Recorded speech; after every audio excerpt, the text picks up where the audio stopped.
जय हिंद साथियों। 600 BC में भारत की स्थिति इस प्रकार थी। भारत 16 महाजनपदों में बटा हुआ था तथा दक्षिण भारत का कुछ हिस्सा जो था उसे हम दक्षिणापद के नाम से जानते थे।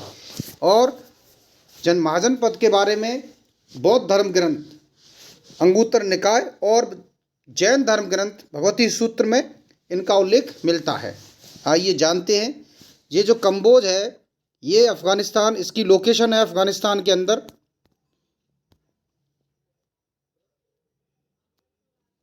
ये अफ़गानिस्तान में पड़ता है इस समय। और दूसरा जो है वो है गंदार, ये भी अफ़गानिस्तान में पड़ता है। उस समय की कंबोज की राजधानी थी राजपुरा या हटक, और गंदार की जो राजधानी थी वो थी तक्षशिला। तक्षशिला में आचार्य चाणक्य पढ़ाते थे। एक बहुत बड़ा विश्वविद्यालय था जिसमें चंद्रगुप्त मौर्य ने शिक्षा प्राप्त की थी। उसके बाद दूसरा महाजनपद था कुरु, जिसकी राजधानी थी इंद्रप्रस्थ। ये पड़ता है इस समय हरियाणा में। पंचाल, पंचाल जो है अगला जो है पश्चिम उत्तर प्रदेश, जिसकी राजधानी थी काम्पिल्य। और ये जो पड़ता है ये पड़ता है आपका, इसकी जो लोकेशन है वो पश्चिमी उत्तर प्रदेश में पड़ती है छत्र या काम्पिल्य। उसके बाद कौशल, कौशल की राजधानी थी श्रावस्ती।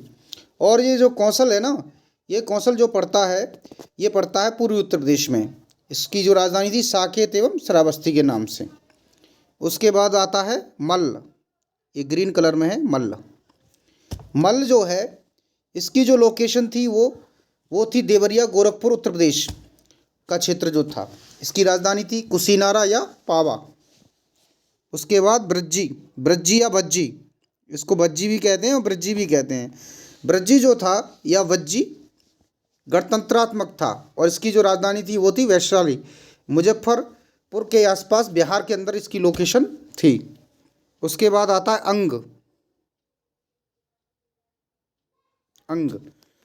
अंग जो है ये जो महाजनपद है इसकी राजधानी थी चंपा। भागलपुर मुंगेर बिहार के करीब इसके क्षेत्र था।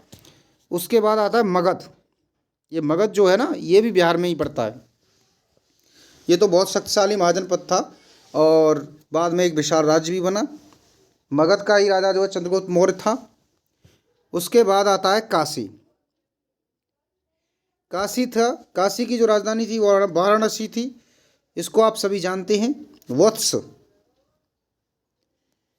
वत्स, इसकी राजधानी थी कौशाम्बी। यह पड़ता है इलाहाबाद के आसपास, प्रयागराज के आसपास। इसके बाद चेदी जो था इसकी राजधानी थी सुक्तिमती, बुंदेलखंड उत्तर प्रदेश का क्षेत्र। अवंतिका या अवंती, ये जो अवंती है इसकी राजधानी थी उज्जैनी या महेशमती।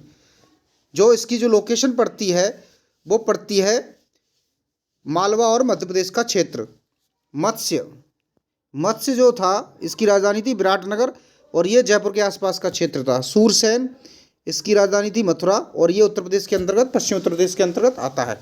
और सबसे जो दक्षिण भारत की तरफ जो सबसे अंतिम जो महाजनपद था वो था अस्मक। इसकी जो राजधानी थी अस्मक की वो थी पोतन या पोटिल। ये जो गोदावरी का क्षेत्र था वो इस महाजनपद के अंतर्गत आता था। और इससे नीचे जब हम दक्षिण भारत की तरफ चलते हैं तो उस भाग को कहते थे दक्षिणापद के नाम से जानते थे। और इन महाजनपदों में कुछ विशेषताएं थी, उनको भी जानते हैं। कंबोज जो था वो श्रेष्ठ घोड़ों के लिए प्रसिद्ध था। और उसके बाद जो है जो चंपा का प्राचीन नाम था वो मालिनी था। और जो बुद्धकालीन 4 शक्तिशाली राजतंत्र थे कौशल, मगध, वत्स और अवंती थे। मगध का राज्य बिंबिसार गौतम बुद्ध का मित्र तथा संरक्षक था। यानी कहने का मतलब है कि उस समय भारत की यह राजनीतिक और भौगोलिक स्थिति थी। धन्यवाद।